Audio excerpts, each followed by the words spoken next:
First tonight at 10, it's a debate that goes way back. In 2009, Wisconsin and Southern Railroad proposed closing 3 crossings to drivers on Madison's east side, citing safety concerns. The Livingston, Brearly, and Blount Street closings connect commuters to heavily traveled East Washington Avenue and Williamson Streets. But opponents have argued that the closings would not only cause congestion, but hurt businesses. New tonight at 10, the night team's Jennifer Hoff reports on the Railroad Commissioner's final decision. Sarah, Jeff Plale plans to close 2 of those 3 crossings to not just drivers, but also pedestrians and bikers, except he didn't say when. So for now, the people affected by today's decision continue to play the waiting game. It was around 5:30 when one of the half-dozen or so daily trains passed.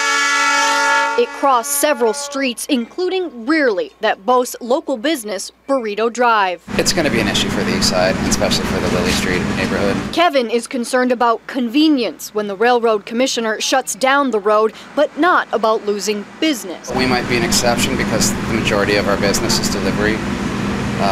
Other restaurants or businesses in the neighborhood might or don't necessarily have that advantage. Both Brearly and Livingston Street will close, blocked by barricades barring anyone or anything from crossing the tracks the railroad says are treacherous. The Railroad Commission argues there are several other nearby routes for drivers to access Willie Street and East Washington. And rather than closing 3 crossings like the railroad wanted, the commission will only close 2. Blount Street will stay open and, like the other crossings, has been collision-free for 34 years, according to the State Journal's records. I've driven to work and I bike to work using the bike paths that run through here.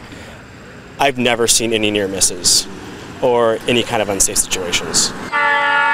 Fewer crossings also means less whistles, and the city is trying to create a quiet zone here along with a central park. 10 years in the making. Also up in the air when the commissioner plans to actually close the crossings. Would it be the end of the world?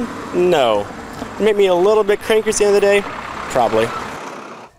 And the city will officially be notified of the Railroad Commission's decision tomorrow and has the chance to protest a decision in court, prolonging a final decision, Sarah, yet again. Some possible big changes there. Thanks, Jennifer.